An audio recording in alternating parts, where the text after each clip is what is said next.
សួស្តីបងប្អូនភ្នំខ្ញុំនេះធំហើយឡូយទៀតបងប្អូនណាចង់ទៅមើលអត់បងប្អូនមានឃើញភ្នំរបស់ខ្ញុំអត់នេះហើយភ្នំរបស់ខ្ញុំជាភ្នំការពិតភ្នំក្តីសម័យមិនភ្នំផ្សេងទេណាភ្នំការពិតនិងភ្នំក្តីសម័យភ្នំនេះបងប្អូន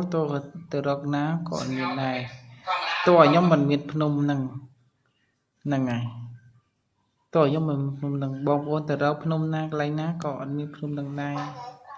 អធិស្ឋាននឹងបងប្អូនហើយមានខ្ញុំឯងមិនមានភ្នំនឹងខ្ញុំខំជីកដល់ណាដល់ណីបានមានភ្នំនឹងបងប្អូនខំប្រឹងចាក់ជីវិតយើងបានមានភ្នំនឹងបានណាបងប្អូនភ្នំនឹងល្អនេះឯងបងប្អូនពោះរបស់ខ្ញុំដែលខ្ញុំជីករាល់ថ្ងៃហោះឡើងលើមេឃហើយពោះរបស់ខ្ញុំបងប្អូនហោះឡើងលើមេឃឃើញឡើងបោះសក់នេះគាត់ពួយខ្ញុំហោះឡើងលើមេឃឡើងបោះសក់មកបងប្អូនអើយជាសាយបងប្អូនធ្វើយកបោះគេយកមកផុសជាប់ពេញនឹងអស់បើធ្វើខ្លួនឯងទៅវាបាក់ធ្វើវាមានកន្ធិនណាធ្វើ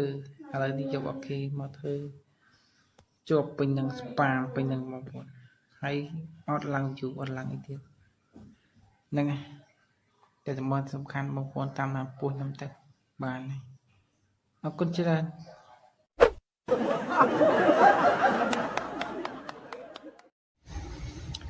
សួស្តីបងប្អូនសាក់ទាញមើលផ្លែតសក់ហ្នឹងណាបងប្អូនទាយនេះជាក្តីសម័យរបស់ប្រុសចង់បានធំឥឡូវមើលនេះធំមែនបងប្អូនចង់បានប៉ុណ្ណឹងអត់នេះជាក្តីសម័យរបស់បងប្អូនណាដីសក់នេះគឺនារីគេរំពឹងថាដាំនឹងបានផ្លែធំអញ្ចឹងបើរកផ្លែធំអញ្ចឹង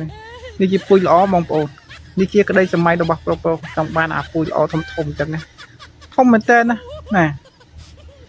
បងប្អូនចង់បានសក់ធំអត់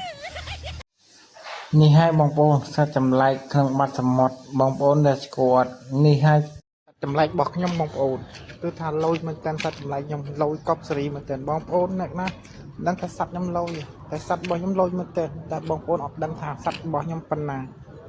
នេះណាសត្វចម្លែកបងប្អូនលើបាតសមុទ្រមិនងាយរកឃើញទេណាបងប្អូនតើយើងអ្នកចេះរកឃើញដែរមិនធម្មតាណាបងប្អូនតើអ្នកជំនាញខ្លាំងផុតមកចេះរកឃើញមិនធម្មតាទេ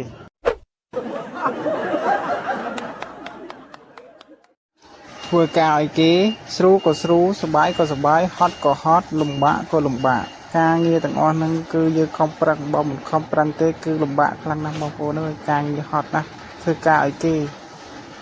យើងត្រូវតែស៊ូបើមិនស៊ូទេគឺថាដាច់ខ្យល់ហើយគឺថាណាត់ធំ